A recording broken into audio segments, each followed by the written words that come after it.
dia, professor. Meu nome é Fabiano e gostaria de saber se é possível acontecer alguma modificação nos fundamentos dos direitos humanos por intervenção da Organização das Nações Unidas ou até mesmo por pressão e pela crítica da sociedade moderna. Veja, do ponto de vista filosófico, uma característica da contemporaneidade é a recusa que os filósofos têm de pensar o tema da fundamentação, qualquer que seja a área. A gente em filosofia não fala mais de fundamentação. E nós chegamos à conclusão de que a ideia tradicional de fundamentação é tentar encontrar uma razão última, uma causa última para as coisas. E esse projeto está fadado ao fracasso. Nós não vamos encontrar uma causa última das coisas. Na base de todas as nossas teorias, existe uma espécie de vazio, né? Uma coisa que não é passível de ser apreendida, né? Isso vale desde da cosmologia a qualquer outra ciência menos abstrata, né? Mas, sei lá, a ciência não tem como obrigação responder ao porquê das coisas. A ciência tem como tarefa responder ao como. Né? Então, se eu faço cosmologia, eu não digo por que aconteceu o Big Bang. Sei lá por que aconteceu o Big Bang. Pode ter sido por Deus, pode ter sido por um acaso da natureza, pode ter sido por qualquer coisa. Eu me limito a dizer como aconteceu o Big Bang. E esse como, né? Então, quando a gente estuda a teoria do Big Bang, que nem é mais a teoria de ponta hoje, né? Mas eu tenho o quê? Eu tenho alguns segundos após a explosão, né? Aí, depois desses primeiros segundos, aí tem matéria, antimatéria, etc. Mas da explosão em si, eu não posso falar. Porque, não é por que aconteceu, onde ela aconteceu, como onde, se não havia espaço. Quando ela aconteceu, como quando, se não havia tempo. Né? Quer dizer, então, essas dificuldades levaram a filosofia a abandonar essa questão da fundamentação última das coisas. Então, quando nós falamos de fundamentação, nós falamos num sentido bem modesto, né? Discutir fundamentação, discutir com muito cuidado, assim, né? Sem grandes pretensões. Isso significa, portanto, que nossas convicções são muito frágeis, para o melhor e para o pior. Né? Elas são frágeis para o melhor, porque isso significa mais tolerância, mais abertura, né? menos intransigência, menos dogmatismo.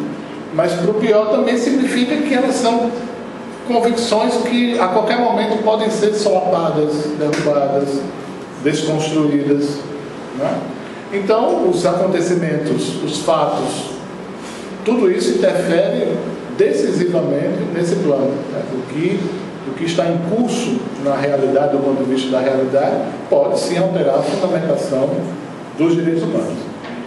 E a realidade, tal como ela se encontra posta hoje, convenhamos, não é nada fácil para os direitos humanos. É preciso realmente ter muita persistência, ou teórica ou prática, para seguir adiante nessa luta. Nós vivemos uma época que certamente é uma época de crise e de muita falta de sentido, eu diria sentido aqui no duplo sentido da palavra, sentido como direção, para onde vai, e sentido como significado, né?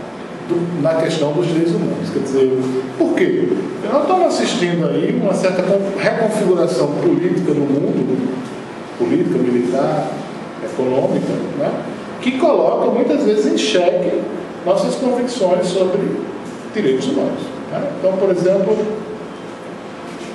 toda a situação de tensão e de guerra né, que hoje envolve o Oriente Médio, que é uma situação complicadíssima do ponto de vista, né, dos direitos humanos. Quer dizer, como é que nós vamos lidar com tudo isso? Né? E aí nós temos discursos de duas velocidades, discursos contraditórios, não é?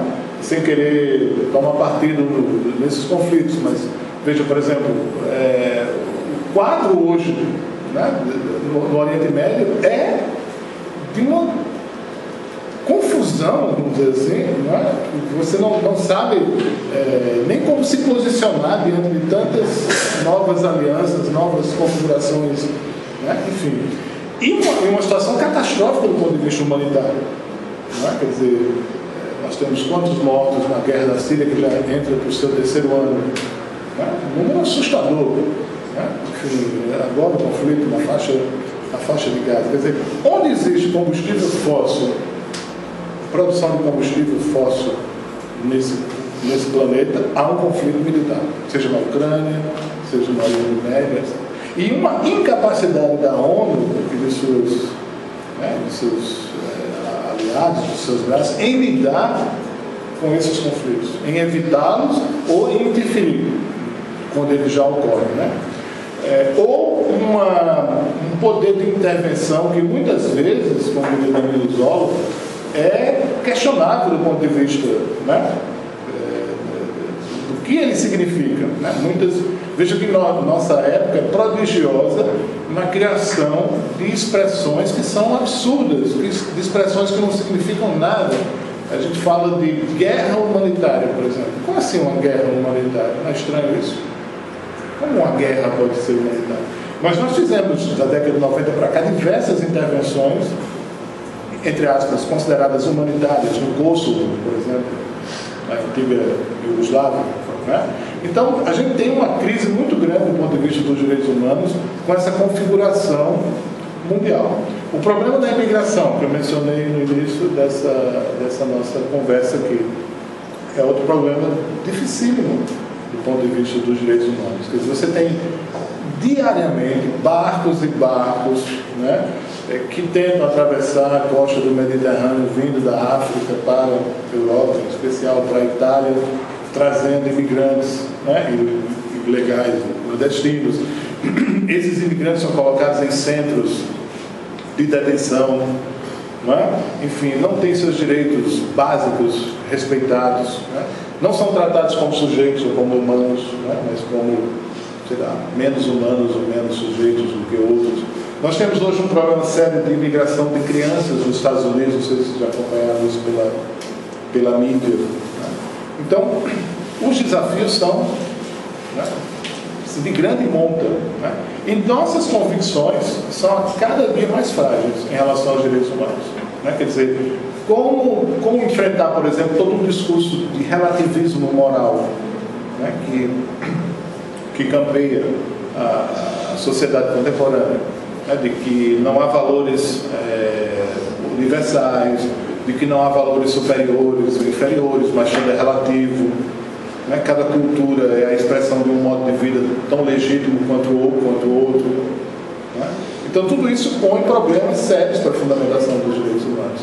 E é preciso estar muito convencido da importância deles para assumir essa causa na contemporaneidade, né? Seja pelos problemas locais e nacionais, como você mencionou, né? Que quem trabalha com direitos humanos é muito mal visto, não é? Do ponto de vista da sociedade. Se você se apresentar como militante de direitos humanos, é comprar uma briga já com uma parcela considerável, com um segmento considerável da sociedade brasileira. Ou do ponto de vista teórico mesmo, né? Quer dizer, como lidar com isso. Então, eu não sei, eu não tenho nenhuma capacidade de fazer uma projeção de futuro e imaginar o que será. Mas nós vivemos uma crise, né? Eu acredito muito que o que vale para a ciência vale para os direitos humanos, né? No conhecimento científico nós temos momentos de expansão e momentos de recolhimento, de retração, né? E nesse período em que vivemos, eu acho que nós estamos enfrentando um momento de retração. A ideia de direitos humanos está na defensiva. Ela já teve um protagonismo maior. E no momento ela precisa se defender de todos os seus adversários, que não são poucos, né? Porque ela não é interessante para muitas... Enfim, ela não é interessante, primeiro, para uma estrutura econômica e política que se encontra em vigor, né? Ela ameaça essa estrutura. Depois, ela não é interessante para todo um discurso de intolerância, de dogmatismo, que se afirma cada vez mais. Eu não estou falando do Brasil, não. Quando você vai à França hoje em dia, que é considerada a pátria dos direitos humanos, você sente uma certa retração dessa ideia, né? E um avanço de um discurso mais conservador. Então o momento é bem complicado. Então qualquer alteração na ordem fática, né, dos acontecimentos da história pode ensejar uma transformação profunda do ponto de vista da fundamentação. Porque nós já não temos essas certezas.